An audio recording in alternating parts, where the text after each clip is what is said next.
Jezus je odvrnil in ji rekel: Vsak, kdor pije od te vode, bo spet žejen.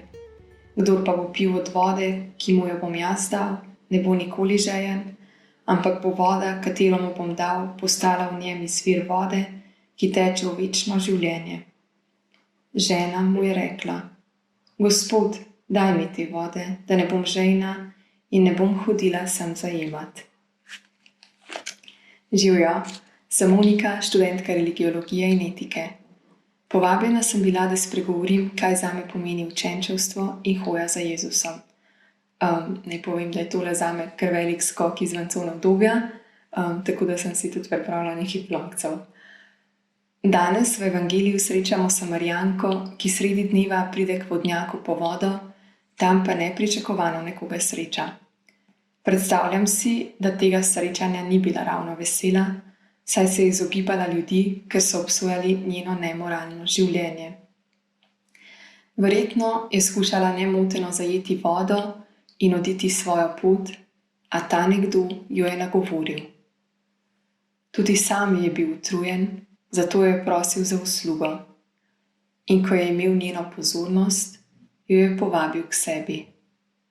Če mu bo zaupala in se podala na pot k njemu, ji ne bo več treba hoditi k vodnjaku prednikov, vodnjaku lastne zgodovine, saj bo Kristus potešil njeno žejo. Mislim, da je prvi korak na poti učenčevstva ravno občutenje te žeje.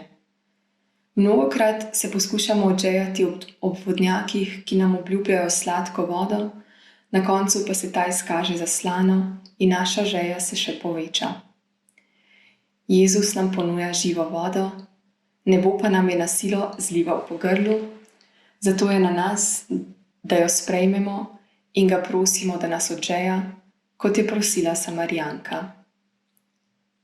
In ko nas odžeja, se ne rabimo več vračati k vodnjakom starih navad, lažnih odnosov in težkih razočaranj. Prav k temu nas spodbuja tudi post, ko se odmaknemo od vseh teh malikov, šele začutimo resnično žejo po Kristusu. Da pa je to mogoče, moramo imeti živ odnos z njim. Meni pri tem pomaga redna dnevna molitev, branje Božje besede, čim pogostejše prejemanje svete Evharistije, redna spoved, duhovno branje in pogovori o Jezusu s prijatelji. Kljub vsemu pa mnogokrat zaidem, ker zaradi svoje duhovne amnezije, kot ji sama pravim, znova in znova pozabljam, da je Kristus tisti, ki odžeja. A on ne pozabi name in me spet ogovarja in vabi k sebi.